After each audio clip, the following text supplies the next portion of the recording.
Hello friends, எல்லாரும் எப்படி இருக்கீங்க? இன்னைக்கு நம்ம இந்த வாஷிங் மிஷின் பத்தின ஒரு வீடியோ தாங்க பார்க்கலாம். இது பாத்தீங்கன்னா எல்ஜி கம்பெனிங்க. இது வந்து 8 kg வரைக்கும் துணி துவைக்கலாம். இது வந்து 5 ஸ்டார் கொடுத்துருக்காங்க. ஃபர்ஸ்ட் வந்து நான் ஆன் பண்ணி செக் பண்ணி காமிக்கிறேன்.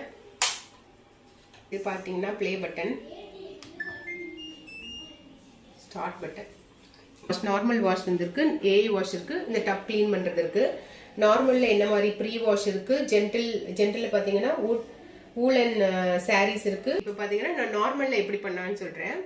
நார்மலா நீங்க கிளிக் பண்ணணும்.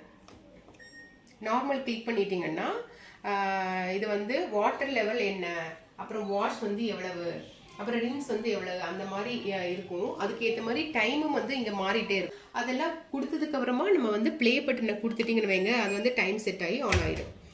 ஆன் ஆனதுக்கு அப்புறம் பாத்தீங்கன்னா இது வந்து லாக் ஆயிடும், நம்ம எடுக்க முடியாது. இது நாங்க வந்து அவசரப்பட்டு நம்ம எடுத்துட்டோம்னா இது வந்து உடைஞ்சிடும். ஸோ நான் அதை எடுக்கக்கூடாது. நீங்க ஏதாவது போட மறந்துட்டீங்க, பாஸ் இருக்குல்ல, அந்த பட்டனை பிரஸ் பண்ணிக்கோங்க. பிரஸ் பண்ணதுக்கு அப்புறம் லாக் வந்து ரிலீஸ் ஆயிடும்.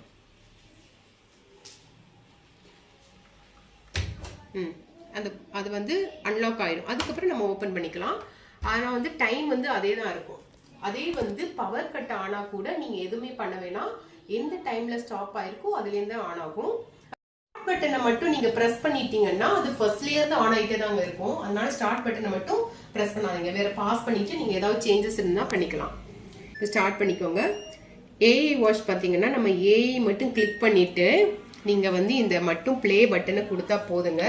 நீங்க எவ்வளவு கிளாத் கொடுத்துருக்கீங்களோ அதுக்கு எவ்வளவு வாட்டர் லெவல் வேணும், அதுக்கப்புறம் எவ்வளவு டைமிங் வேணும், எவ்வளவு வாஷ் பண்ணணும், எல்லாத்தையும் அது கால்குலேட் பண்ணி கரெக்டா எடுத்துக்கும்.